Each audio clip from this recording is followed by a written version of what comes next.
هاي جايز، طريقة معمول العيد بطريقة ولا أسهل. بدنا نبلش نحضر عجينة المعمول. بدنا كيلو سميد،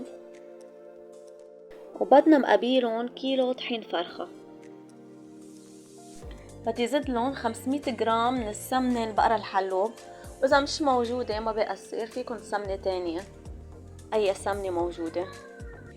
هون رح زدلن قطعة زبدة صغيرة، إذا مش متوفرة ما بيأثر بلاها. ومن بعد ما اخلطهم كتير منيح رح غطيهم نايلو واتركهم 24 ساعة لتاني يوم لبلش فيهم.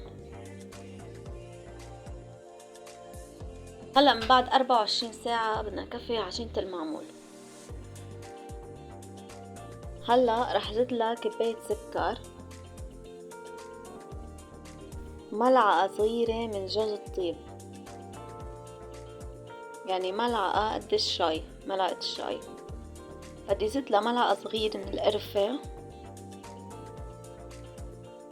كمان هون بدي زدلها ملعقة صغيرة من المحلب.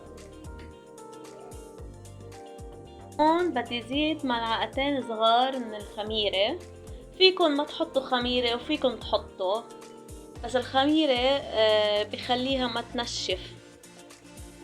هون بدي زيد كباية حليب بودرة، كباية من المزهر، كباية من المورد، ومنخلطهم كتير منيح. هون بدي اقلكن شغلة، انا زدت عليهم رجعت نص كباية مورد ونص كباية مزهر، لانه كانت العجينة بعد بحاجة، بس الافضل هون نريحها نص ساعة نرجع نبلش فيها. هلا حشوة التمر، انا كنت مجهزة قطعة زبدة، زدت ملعقة قرفة،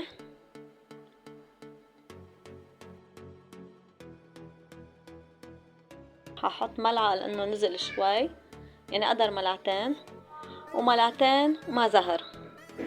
هاي حشوة التمر. هلا حشوة الجوز او الفستق هي ذاتها، نطحن الجوز، منزدلن ملعقة مورد، منزدلن ملعقة مزهر. هاي هي.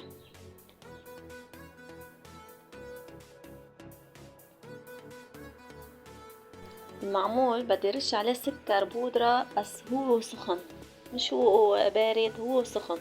شوفوا كيف طلع معي. هيدي النتيجة بتجنن، شوف كيف بيفرفط بالايد ومتماسك. عن جد نتيجة روعة وطعمة ولا اطيب. بنصح كل حدا يعملها، يتبع هيدي الطريقة، وينعاد عليكم جميعا.